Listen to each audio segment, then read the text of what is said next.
Ahok toreh sejarah Jakarta pakai tinta emas, Anies pakai tinta comberan. Ditulis oleh Manuel Mawengkang dari siber.com. Sebelum kita lanjut, jangan lupa subscribe dan nyalakan loncengnya agar Anda menjadi yang pertama mendapatkan informasi dari jurnal terupdate. Kita hidup di zaman postmodern. Ketika kebenaran tidak lagi menjadi penting, kita hidup di era serba relatif. Ketika hasil kerja sudah tidak menjadi fokus. Di era postmodern ini, sistem nilai berubah, standar penilaian sudah tidak ada, semuanya menjadi begitu relatif. Prinsip ini digunakan dengan sangat baik dan dipermainkan dengan sangat apik oleh orang-orang yang haus akan syahwat politik. Mereka bukan orang yang bodoh, mereka sekolah tinggi, mereka berpendidikan di luar negeri, mereka kebanyakan produk Amerika. Orang-orang ini merupakan sekelompok pembuat propaganda kemenangan dan mahir dalam mengarang narasi besar untuk syahwat politik mereka. Maklum, negeri Disneyland.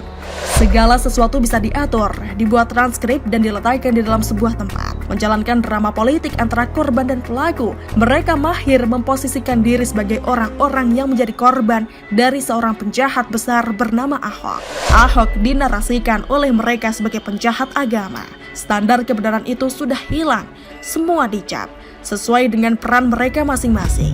Sebelum dijebloskan ke dalam penjara, Ahok dijebloskan dan dipaksa untuk bermain menjadi penjahat agama. Lantas penonton pun semua terhanyut dan terbakar emosi dan amarah dari drama yang dikarang-karang oleh sang sutradara lulusan Disneyland itu. Walt Disney, seorang Yahudi Amerika menjadi gurunya. Siapa sang sutradara itu? Penulis pun tidak mau memberitahu. Mengapa? Karena penulis pun tidak tahu. Akan tetapi pasti ada orang di balik kisah penjeblosan Ahok ke dalam penjara. Awal-awalnya, sang sutradara mengalami kesulitan dalam mengatur peranan Ahok. Ahok ini aktor yang nakal. Ia suka bermain-main dan keluar dari jalur. Narasi kemenangan para koruptor digagalkan oleh Ahok. Drama kemenangan para pemakan lobster dan binatang mahal itu dibuat hancur lebur berantakan. Drama politik untuk penzaliman terhadap warga Jakarta oleh anggota Hewan Perwakilan pun dibuat runyam. Ahok mengikat tali mati bagi pergerakan para aktor-aktor perusak NKRI, pengusung sistem negara lain, dan penikmat uang rakyat. Orang ini berhasil mempermainkan para pemain-pemain kelas tinggi dalam menelan APBD. Mereka dibuat kelimpungan, kelaparan, kehausan, dan kekeringan. Mereka tidak bisa mendapatkan kepuasan seperti yang sudah-sudah. Ahok sempat berhasil menjadi Superman, juru selamat bagi warga Jakarta. Ingat ya, juru selamat, bukan juru selamat. Kalau juru selamat, orang Kristen hanya mengenal satu, yakni Tuhan Yesus. Ahok membangun banyak infrastruktur, peradaban, dan konektivitas untuk mengurai macet.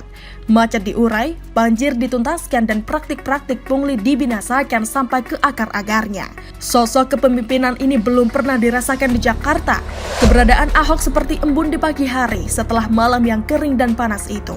Ahok itu seperti mata air yang muncul di tengah-tengah kekeringan padang gurun. Ia adalah oase di gurun pasir yang begitu panas. Inilah Ahok. Sosok Ahok ini menjadi ancaman bagi para pemain lainnya. Akhirnya sutradara memposisikan Anies sebagai lawan Ahok. Anies mendadak dipunculkan, orang yang memposisikan diri sebagai sosok menteri pecatan yang tidak jelas. Ternyata sosok Anies ini sudah diprediksi oleh Amerika sejak tahun 2009 untuk menjadi menteri pendidikan. Entah agenda dan skrip apa yang akan diperankan Anies. Akan tetapi, hanya dalam waktu 1 tahun orang ini dipecat. Ia sama seperti Ahok. Rasanya, bukannya tanpa alasan Anies dipecat. Tentu ada pertimbangan-pertimbangan matang untuk memecat Anies.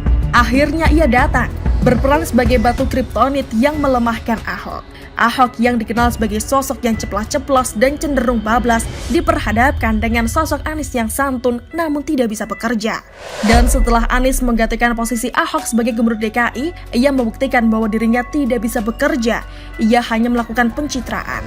Bahkan banyak orang yang menilai bahwa sosok Anies itu merusak apa yang dikerjakan oleh Ahok sebelum-sebelumnya.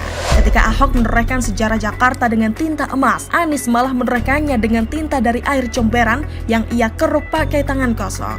Inilah perbedaan dari aktor papan atas dan aktor papan gosok baju. Begitulah tinta-tinta. Bagaimana menurut Anda? Silahkan berkomentar di kolom komentar. Jangan lupa untuk like, subscribe, dan share. Arkana pamit. Wassalamualaikum warahmatullahi wabarakatuh. Sampai jumpa.